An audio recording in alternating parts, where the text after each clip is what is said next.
તૈયાર થઈ ગયા, આપણી સાયકલ પણ તૈયાર થઈ ગઈ અને સાહિલભાઈ ની પણ સાયકલ તૈયાર થઈ ગઈ. મિત્રો સાહિલભાઈ છે ને એના ફ્રેન્ડ સાથે રમે છે. સાહિલભાઈ આજના બ્લોગ નું સ્ટાર્ટિંગ તમારે કરવાનું છે. ચાલો મારા મહાદેવ મારા ગલે જાવ. કેમ છો? મજામાં ને? હા મિત્રો, ઓફકોર્સ તમે મોજમાં છો. ભાઈ ની ચેનલમાં તમારું હાર્દિક સ્વાગત છે. જો ફૂટી ગયા આજુબાજુ ફટાકડા. હા તો જો મિત્રો અહીંયા છે નાયરા પેટ્રોલ પંપે. કાલની રાત અમે અહીંયા રોકાણા હતા. સાચું છે જેની જે હું ને ભાવિકભાઈ કાઢે બોર્ડ એમાં આની સાથે બહુ જ મસ્ત ત્યાં રોગી.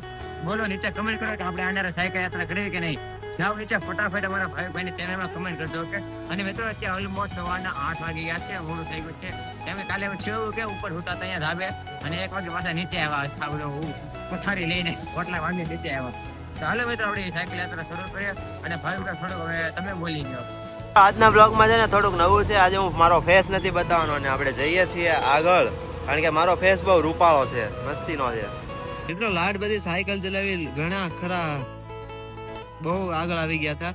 મિત્રો આજે છે ને મારે બ્લોગમાં ફેસ નહોતો બતાવવાનો, તો રીતે હું અત્યારે બતાવી દઉં છું.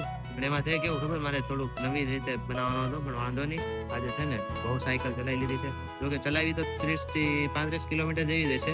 મતલબ કે રસ્તા થોડા ઓલા હતા, ધીમે ધીમે ચાલી છે. અત્યારે 3 વાગવા આવ્યા છે ને અત્યારે જો અહીંયા પેટ્રોલ પંપ પર છે ને આરામ કરવા બેઠા હતા.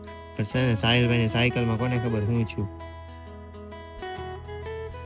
પંચર પડી ગયું એવું લાગે છે.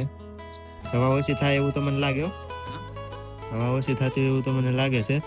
અને જો સાહિલભાઈ ઓલા રોહિતભાઈ તો જે ઓલપણે પગ્યા ને ચાન્સ પૂરું થઈ ગયું. તો ચાલો હવે આનું કઈક થાય તો કરશું, જે થાય હવે જોઈ. મિત્રો જો એટલી એવી ટાંકણી હેરાન કર્યા હતા, હવે તો નીકળી ગઈ છે.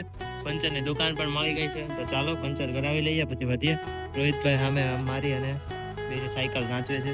સોડા લઈને આવ્યા છીએ, સોડા બોડા પી લઈએ. આ ટાંકણી કઈ ગઈ જોઈ, આ ટાંકણી હેરાન.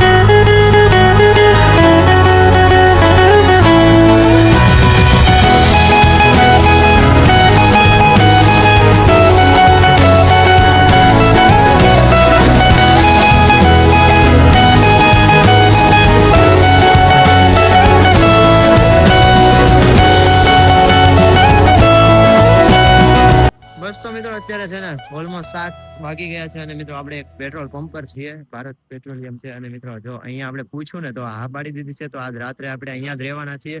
તો કંઈક આ પ્રકારનો પંપ છે.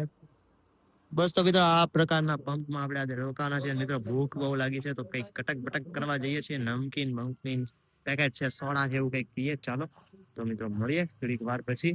શું કરવાના છીએ શું નહીં તો જોતા રહેજો બ્લોગને, હજી પણ મજા આવશે. મિત્રો અહીંયા બેસીએ. ચાલો મિત્રો ખાઈ પી અને કટક બટક કરી દીધું. પેકેટ ખાધા હતા, સોડા પીધી હતી. એ તો મિત્રો બાજુમાં ખાવા ગયા હતા, એનો કઈ શૂટ લીધો નથી.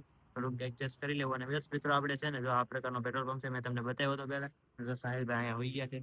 રોહિતભાઈ પોતે બ્લોગ ઉતારે છે અત્યારે મારો. બસ મિત્રો તો આઈ હોપ કે મિત્રો તમને આપણો બ્લોગ સારો લાગ્યો હોય. બ્લોગ સારો લાગ્યો હોય તો શું ખબર છે ને શું કરવાનું, ચેનલને સબસ્ક્રાઇબ કરી દેવાની અને બેલ નોટિફિકેશનને ઓન કરી દેવાનું. બસ મિત્રો મળીએ આવતીકાલે. 6ઠ્ઠો દિવસ આજે પૂરો થાય છે. હર હર મહાદેવ.